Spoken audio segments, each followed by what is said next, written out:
Sous la présidence de son Excellence, Monsieur le Président de la République, le Conseil des ministres a tenu sa session ordinaire ce jeudi 24 novembre 2016 de 10h15 à 12h avec l'ordre du jour suivant. 1. Message de son Excellence, Monsieur le Président de la République. 2. Compte rendu des sessions du Conseil interministériel tenu le 15 novembre et le 22 novembre 2016. 3. Divers.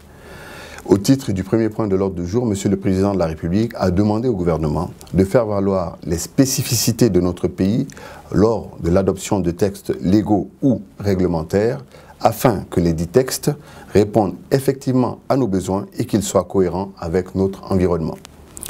Le chef de l'État a invité le gouvernement, lorsque cela est requis, à privilégier les structures administratives légères et concentrées pour éviter autant que possible la lourdeur administrative et améliorer leur efficacité. Le président de la République a demandé au gouvernement d'apprécier systématiquement nos capacités budgétaires à faire face aux contreparties exigées par les partenaires techniques et financiers dans les différents projets dont la Guinée est bénéficiaire. Le chef de l'État a exigé des ministères concernés de prendre des mesures pour la réglementation relative à la production et à la commercialisation de l'eau destinée à la consommation.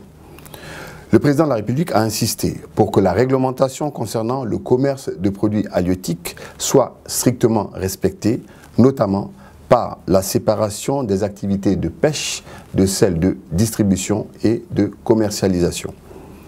Au titre du deuxième point de l'ordre du jour, Monsieur le Premier ministre a introduit le compte-rendu des sessions ordinaires du Conseil interministériel tenu le 15 et 22 novembre 2016. Le Conseil a entendu successivement, au titre de l'examen de texte, le ministre de la Justice a soumis au Conseil un projet de décret portant création du programme national pour l'éradication de l'apatridie en Guinée. Il a indiqué que ce projet de décret compte 21 articles répartis en 4 chapitres, dispositions générales, organes chargés de la mise en œuvre du programme national pour l'éradication de l'apatridie en Guinée, financement de l'éradication, dispositions finales. Le ministre a rappelé qu'en application de la Convention des Nations Unies relative au statut des apatrides de 1954 et de la déclaration d'Abidjan des ministres États membres de la CEDEAO du 25 février 2015 sur l'éradication de l'apatridie en Afrique de l'Ouest, il a été mis en place en République de Guinée un programme national pour l'éradication de l'apatridie. Le ministre a précisé que le comité national de pilotage de ce programme a pour mission essentielle la détermination des orientations politiques et stratégiques de l'éradication de l'apatridie en Guinée. Il a indiqué que le comité de suivi est l'organe chargé d'assurer l'exécution des recommandations du comité national de pilotage. Il est placé sous l'autorité du président du comité national de pilotage et composé de 7 membres désignés par décision du ministre de la Justice, président du comité national de pilotage. Il a précisé qu'en dehors des membres du comité national de pilotage, le projet de décret prévoit l'élargissement de la composition de la plateforme aux partenaires techniques et financiers et à la représentation parlementaire. Sa présidence est assurée par le ministre de la Justice. Le ministre a ensuite souligné que les ressources financières destinées au financement des activités entrant dans la lutte contre l'apatridie sont constituées de subventions du budget de l'État, de fonds alloués par les partenaires techniques et financiers, ainsi que par des dons et legs approuvés par le comité de pilotage. Le ministre a informé que les représentants des partenaires techniques et financiers au sein des organes de la plateforme de lutte n'ont pas de voix délibérative.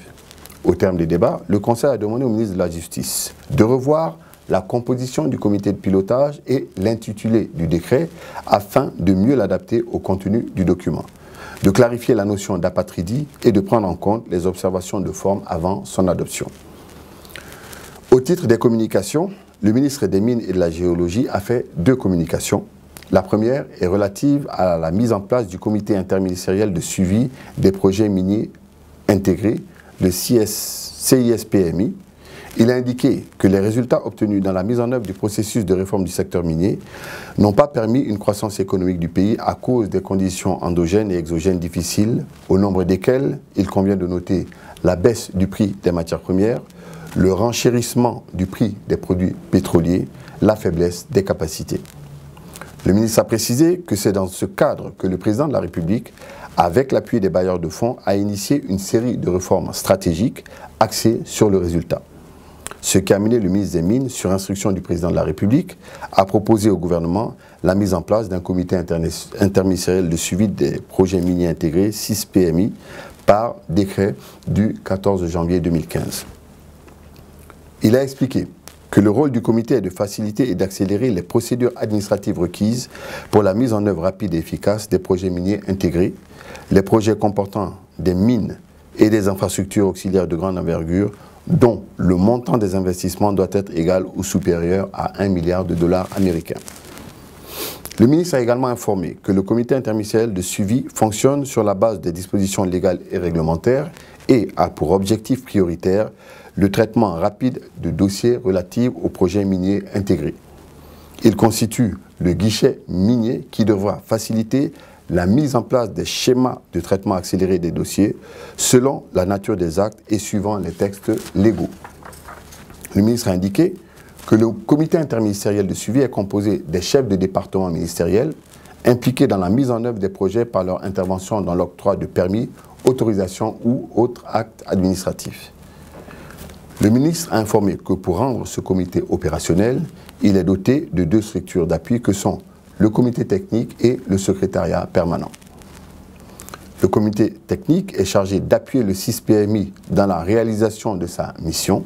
Il est composé de personnes ressources de l'administration ou d'experts ayant une bonne connaissance des projets et les compétences nécessaires pour la mise en œuvre des décisions du comité de suivi. Le secrétariat permanent est l'instance opérationnelle du CIS-PMI. Il est le centre de gestion des demandes de permis, autorisations et autres actes administratifs formulés par les projets miniers. Le ministre a indiqué que le CIS-PMI a réalisé des actions grâce à l'appui financier et technique du groupe de la Banque mondiale et de la Banque africaine de développement. Au terme des débats, le Conseil a recommandé au ministre des Mines et de la Géologie de prendre des dispositions afin que ce mécanisme soit complètement opérationnel et ce, dans les meilleurs délais. La seconde communication du ministre des Mines porte sur le projet TRICA des groupes Managem et Avoset pour l'exploitation du gisement d'or dans la préfecture de Mandiana. Le ministre a indiqué que dans le cadre d'un partenariat public-privé, l'État guinéen et les sociétés Avoset, Managem et la Société des mines de Mandiana ont accepté de fédérer leurs efforts afin de développer et d'exploiter les gisements d'or de Mandiana. Les fondamentaux du projet se présentent ainsi que suit. La réalisation d'un investissement pour la construction de la mine et des infrastructures qui y seront associées. La construction d'une mine d'une capacité de production annuelle cible de 100 000 onces d'or. L'atteinte de la première production commerciale dans un délai de 42 mois à compter de la date d'entrée en vigueur de la Convention. La réalisation des travaux de recherche sur l'intégralité de la zone d'intérêt à l'effet de sécuriser la durée de vie de la mine. Pour ce qui est de la participation de l'État au capital de la société, le ministre a indiqué que, conformément à l'article 150 alinéa 1 du Code minier, l'État a droit à 15% des actions composant le capital social, c'est-à-dire des actions non contributives. En ce qui concerne le régime fiscal, outre l'application des dispositions du Code minier, le ministre a mentionné les éléments ci-après. À compter de la date d'entrée en vigueur, le projet bénéficie de la stabilisation du régime fiscal et douanier visé à l'article 182 du Code minier pour une durée de 15 ans. Pour soutenir l'investissement, le projet bénéficiera d'un congé fiscal de 6 ans à compter de la première production commerciale. Au titre de la contribution au développement local, c'est 1% du chiffre d'affaires hors taxe de la société issue de la vente des produits miniers. Le ministre des Mines et de la Géologie a ressorti l'impact positif du projet et indiqué que la société a l'obligation de se conformer au Code du travail, au Code minier et au Code de la sécurité sociale. La société se conformera également aux normes environnementales en vigueur en République de Guinée. Au terme des débats, le Conseil a demandé au ministre de mener les dernières consultations d'usage avant la signature. Pour la session du 22 novembre 2016, au titre de l'examen de textes, le ministre d'État, ministre des Transports, a soumis au Conseil un projet de décret portant organisation et fonctionnement de l'autorité guinéenne de l'aviation civile. Il a informé que cette mesure est fortement recommandée par l'OACI par le biais de plusieurs résolutions et que la Guinée est parmi les 3 derniers pays africains à n'avoir pas procédé à la transformation de l'aviation civile en une structure autonome. Le ministre a indiqué que le présent projet de décret consacre cette mutation institutionnelle de l'aviation civile en permettant d'améliorer considérablement le niveau de conformité de l'aviation civile guinéenne avec les normes de l'OACI.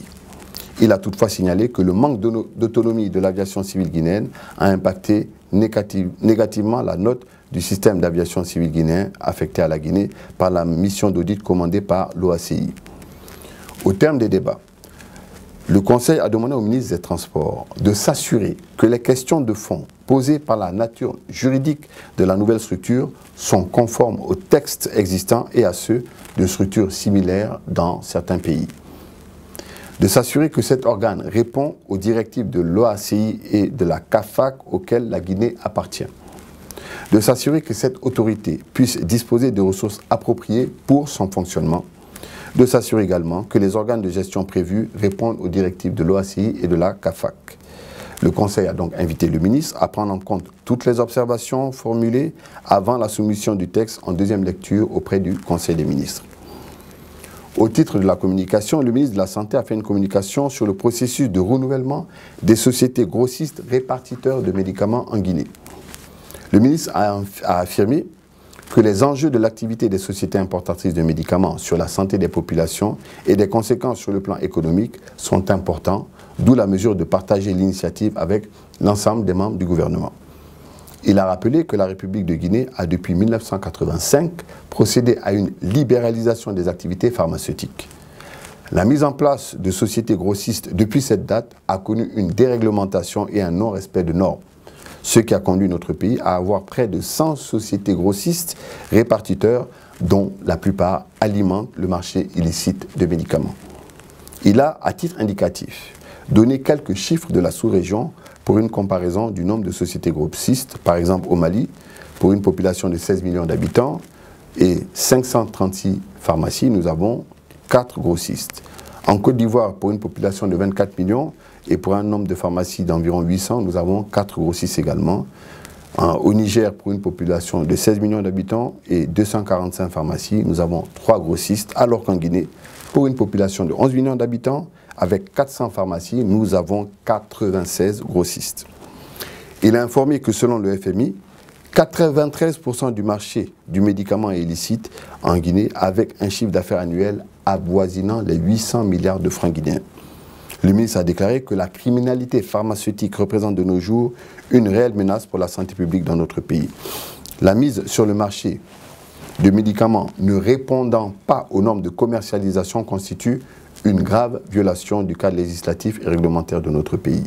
Le ministre a en outre indiqué que la non-application d'un régime fiscal sur le chiffre d'affaires de ces contrevenants représente une énorme perte qui se chiffre à des milliards de francs guinéens pour notre économie. Il a donc exprimé sa détermination à faire face à ce phénomène qui a pris de l'ampleur ces derniers moments pour préserver la santé de nos populations en procédant au renouvellement de l'ensemble des agréments délivrés aux sociétés grossistes répartiteurs dans le pays sur la base d'une évaluation rigoureuse des agréments antérieurement délivrés et à l'analyse des activités des sociétés grossistes afin de voir celles qui répondent aux normes et critères définis dans la loi pharmaceutique. Le ministre a précisé que le but est d'arriver à un nombre réduit de sociétés grossistes répartiteurs qui respectent l'ensemble des critères définis par la loi. Ceci permettra de tarir les ressources d'approvisionnement de notre pays en faux médicaments par une surveillance plus renforcée au niveau du cordon douanier, de revoir le nombre de grossistes importateurs à la baisse par un système d'accréditation de toutes les sociétés autorisées par l'État, d'assainir le secteur privé pharmaceutique par l'application correcte de la loi et de la réglementation pour amener les gérants à plus de professionnalisme dans le travail. Il a ensuite défini les critères suivants pour l'évaluation. 1. Critères administratifs, agrément, arrêté d'exploitation, certificat de pharmacien responsable, statut de la société, registre du commerce et du crédit immobilier et d'autres actes. 2. Sur les critères de fonctionnalité, demande de visa d'importation depuis le 1er janvier 2016, catégorie des produits importés, pourcentage de médicaments essentiels et génériques, numéro de lot, répertoire de prix actualisé. Et enfin 3, critères d'évaluation de terrain, conformité de la localisation par rapport à l'agrément ou l'arrêté d'exploitation, surface, conditions de stockage appropriées. Pour atteindre ces objectifs, le ministre a sollicité le soutien du gouvernement pour la réussite du processus de renouvellement des sociétés grossistes répartiteurs de médicaments en Guinée. Au terme des débats, le Conseil a apporté son soutien au ministre tout en l'engageant à mener une forte campagne de sensibilisation et d'information et d'envisager l'adoption d'un mécanisme officiel et fiable d'importation de médicaments. Au titre des divers, il a été demandé à chaque ministre de soumettre son rapport annuel d'activité au plus tard le 15 janvier 2017. Afin de permettre l'élaboration du rapport annuel du gouvernement, la ministre du Plan et de la Coopération internationale a été désignée pour présider la commission chargée de l'élaboration du dit rapport. Le ministre du Tourisme a fait le compte-rendu de la commission ayant travaillé sur les ministres parrains de préfecture. Une liste provisoire a été présentée. Madame la ministre du Plan a informé le Conseil de l'initiative d'élaboration et de mise en application d'un manuel de procédure au sein du département du Plan et de la Coopération internationale. Le ministre de la Santé a informé de la prise en charge par l'État de l'évacuation d'une mère en état de grossesse porteuse de quintuplé vers un centre médical spécialisé au Maroc. Avant de lever la séance, le président de la République a donné de larges informations sur ses séjours au Maroc dans le cadre de la COP 22 et en Guinée équatoriale dans le cadre du sommet réunissant les dirigeants des pays arabes et africains, le Conseil des ministres.